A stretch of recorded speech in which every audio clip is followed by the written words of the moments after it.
one of the things that a lot of people would say is, what does the two things, how do the two things jive? But financial literacy is a little bit broader than just talking about money. It's about concepts and how you take responsibility and things of that sort.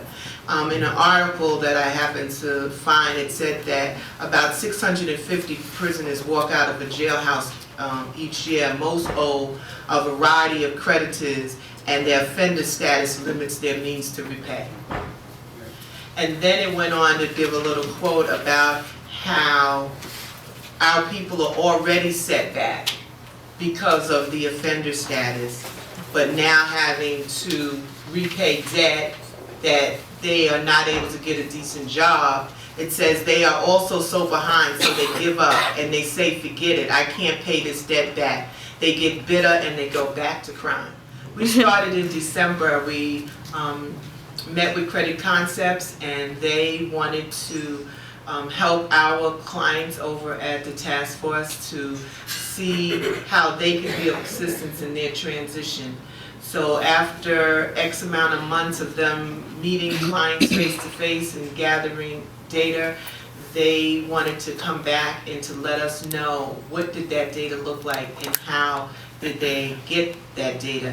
And then they also have brought individuals, clients here today who actually went through their process, so they will be talking to you as well. So without further ado, I will introduce to you Jeff and Quincy from Kredit Koncepts.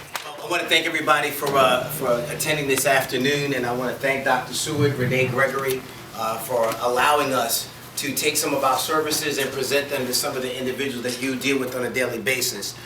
Myself and my partner, I just want to sit back and applaud you guys for the work that you do in the community. I think it's huge. If some people are not in a forum like this, they don't really understand how much work and how much energy individuals like yourselves put into helping individuals re-enter society. So we want to thank you guys for your efforts. I'm from the inner city. I'm from the projects in Brooklyn, right over in Sheepshead Bay on the 5th floor, right?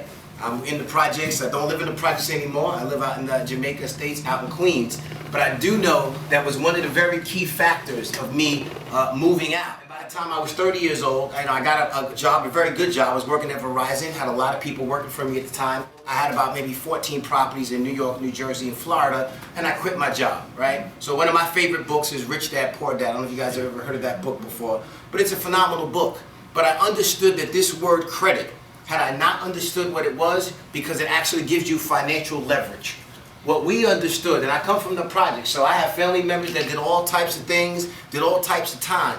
But there's one thing about physical incarceration, but if your credit's not right, it's economic incarceration. It's financial incarceration. Does that make sense to everybody? Years ago, they only mean if you wanted to buy a car or get a house, whatever, they pulled your credit. Now, if you try to go to T-Mobile and get a cell phone, these phones cost $600, $700, they're gonna pull your credit. A lot of utility companies, they wanna pull your credit. So what we've come to find, just the very simple things, because we've been in business for about 9 years now. We have an A+ rating with the Better Business Bureau. Most of our clients are not incarcerated. The fact of the matter is that most of our clients are 9 to 5 people working every day and struggling just to get ahead. So we already knew that our position to give back would be to offer some of our services. So we understood getting a job, purchasing a home, renting an apartment. We know what Brooklyn is like, right? I lived there all my life. I live in Queens, but I understand it. Buying a car, getting a credit card, going back to school. Those 6 things are the basic principles of life. And without those, you're a disenfranchised individual. And there's a lot of individuals, if you have no credit in this society that we live in, you are disenfranchised. So Kevin started with 14 negative accounts in his credit report. Within the first 45 days, we were able to delete 8 of those negative accounts. He has 6 negatives remaining. His score jumped an astonishing 234 points within the first 30 days. Mr. Fox, who's he wasn't able to come, but he too had 8 negatives on his report. We deleted 5. He has 3 remaining. His score jumped to 89 points. We selected him to be a part of that credit building process. Mr. Antonio Cruz, are you here? Mr. Antonio Cruz can come up. He's also one of our top success stories. 68 negatives he came in the program with. 60 was deleted in the first 45 days. His approved only has 8 negatives remaining. His score jumped an astonishing 163 points across all 3 credit bureaus. Mr. Hansen, he wanted to be here. He was actually going through surgery. Great success story for him as well. 20 negatives he began with, 12 deleted, 8 remaining, and we do classify inquiries as negatives as well. So it may not be accounts that are still remaining. It can just be inquiries that we focus on. Because again, you lose 2 to 3 points when an inquiry is placed on your credit report. And then also Mr. Littles, he had employment responsibilities, but he had 10 negatives. We deleted 6. He has 4 remaining, and he jumped 139 points. So these are real people with real results in realistic time frames.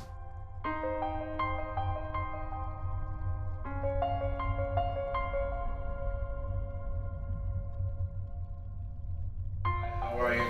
Good, how are you? I'm good. Don't make fun of my picture, that was before puberty. Alright, I'm Kenneth Lauderbeck. I'm 26 years old. I am a parolee. Also a new father, so you know. I'm sure everyone could agree with me, rent is expensive, you know? Bills, everything is expensive, you know? And minimum wage does not cut it, you know? So, you know, I can honestly say, you know, going out trying to, you know, provide for my family and everything else like that now, it's, you know, it is hard, especially with having bad credit. I filled out application and everything else like that. My mindset was, my credit's already bad, you know? If they mess it up, what does it matter now, you know? So, which was not the case, you know? From bad credit, I don't know what my credit score was, but it was bad. And then now it's 7 and change, which is good, you know, that's a good feeling, you know what I mean? So I was like, wow, like, this is amazing. You know, really appreciate you guys. And for, you know, if anybody that I personally know that has bad credit, you know what I mean, of course I would refer them, you know what I mean, because, you know, without them, you know, like, who knows how long it would have took me to build my credit back up.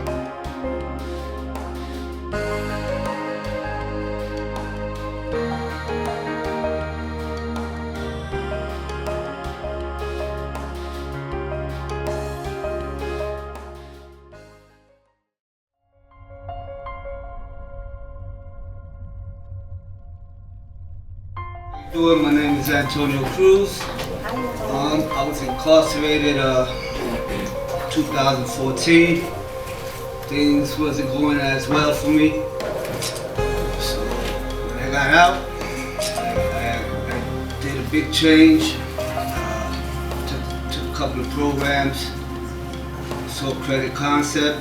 They said it could help with my credit. I accepted the challenge.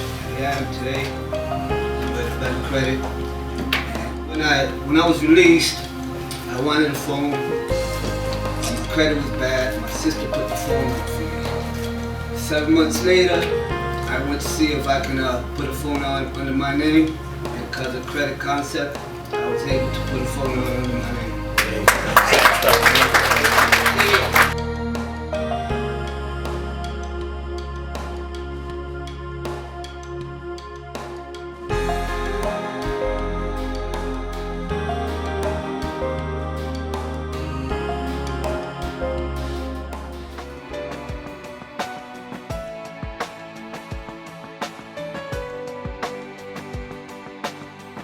This gentleman that's in the building, I have tremendous respect for him. I'm a huge fan of his work. He's a major network actor. He's been alongside Oscar award-winning actors from day one, but his story was interesting because he was able to jumpstart his acting career once he enrolled into our program and build up a high credit profile to where he was able to leverage that, get funding, hire his agents, and the rest is history. So I want to bring up Mr. Jamel Howard and what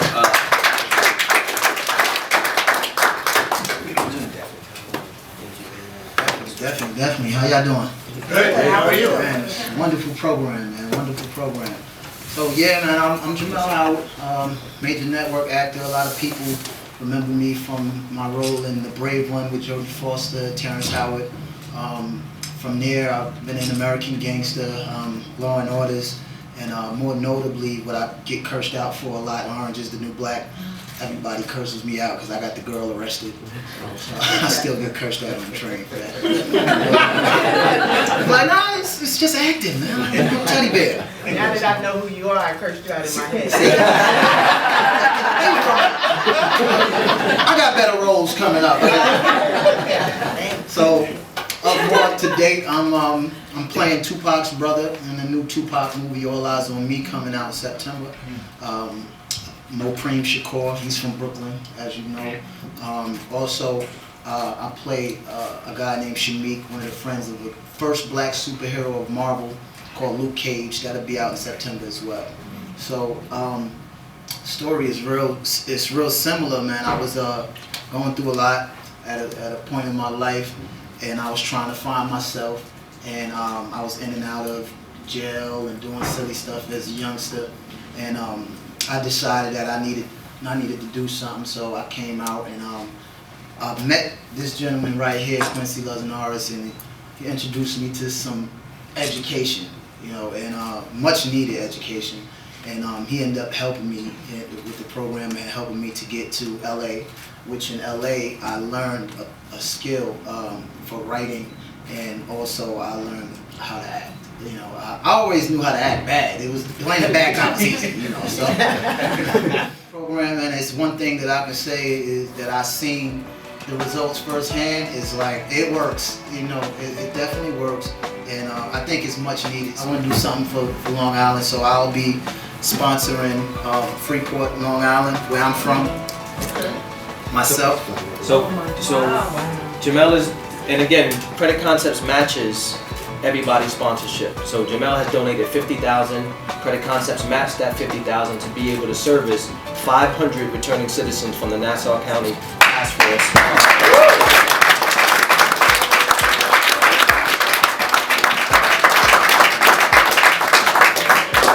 So this $100,000 will go towards, within the next 90 days, we will be implementing servicing these 500 individuals from Long